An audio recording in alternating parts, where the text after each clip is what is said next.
what if the Democrat Party told the progressives to suck it?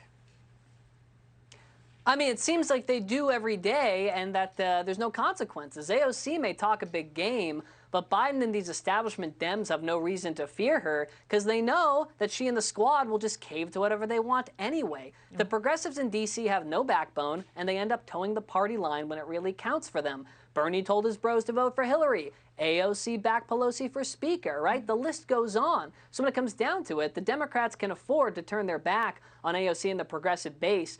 But honestly, like, is that really so bad? Because you think things are bad now. AOC's America would be a communist wasteland where we're all equally poor. What would happen to inflation if AOC and Bernie got their wish lists, Sean? Oh, we'd all be zillionaires and gagillionaires, but our dollars would be worth nothing, so. But on paper, we would look great. North Carolina Republican Congressman Madison Cawthorn spilling the tea on the deep, dark secrets of the Washington, D.C. elites' booger sugar parties. Yeah, cocaine orgies. Where do I sign up? Is that actually true? Will Madison name names? Can he do it tonight? We still got plenty of show left. We can invite those people. So, Sean, do you think he's lying? Is it wishful thinking? Is it like, you know, the kid who makes a big story is like, yeah, my dad punched a giant this weekend and they gave him a medal?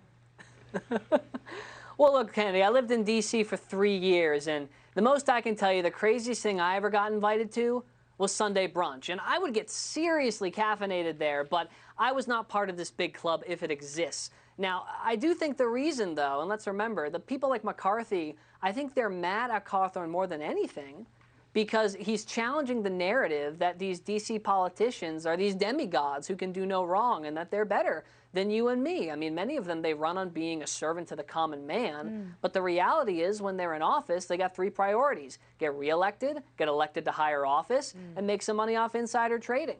So they're not special people, and when the American people wake up to realize that, we can do a better job at holding them accountable and voting them out. But is it true? I don't know. I can't say. I wish I could say. I'm really not a Will Smith fan this week, Sean. Really not. Yeah, well, I'm not either. You know, a wise poet once said, "Give them bread and circus and they will never revolt." I think that was Amy Schumer who said it. Don't quote me on it. No, she ate all the bread. We got to remember these. Yes. But these bread and the circus, these antics, it's a distraction from some of the real problems we got going on. And so it's fun to laugh at these celebrity dramas, but we got to make sure that we're not losing sight of where we can make a real difference and a real impact